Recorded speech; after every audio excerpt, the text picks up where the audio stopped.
may ulan sa Albarcia. Kaya baha. So, ayun. Alam mo di ba? Ayun yung dinadaanan namin. So, ayun. Huwag naman sana masira yung cellphone ko. Sarap! Ay, sarap! Ayun si She. Hi! Ayun guys, kasi yung building namin ayun na. Sobrang sarap maligo! Yung cellphone ko, kamusta?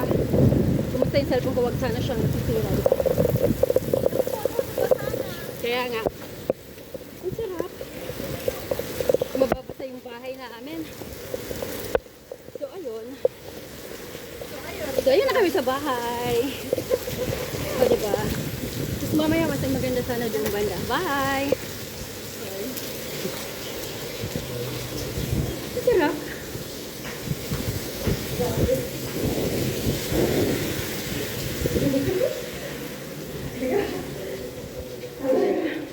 Basta kami. Basta mainit. Mainit na sa loob.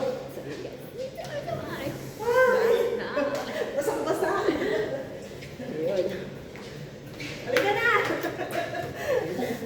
So, nabasa nga kami. Ay. Basta yung phone mo, hindi ba maano yung phone mo? Sana hindi. Ayun. Nandito na kami sa elevator, tapos mababasa yung bahay namin. Babasa. So, yung shoutout sa inyong lahat.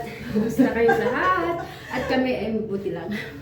Grabe. Mainit yung tubig. Oo nga. Yun doon lang sa part yung malamig kasi yung hangin. Mm. So, ayan. Bakit hindi pa? Tawa si ate, nakita niya naniligan na sa solar. Hindi pa mabot ng 2 minutes. So, nasira yata yung cellphone. Hala ka. Ate na, yes. Ate na. Ate na. Halika na. Bye. Good morning. Oh my gosh. So, ayun yung bahay namin. 908. Ano natin yung ating ano, check na mga ating mga karga. May tissue dyan. Tingin ang tissue mo. Ayan, yung tissue mo kasi hindi naman nabasa yung phone mo. Bye-bye.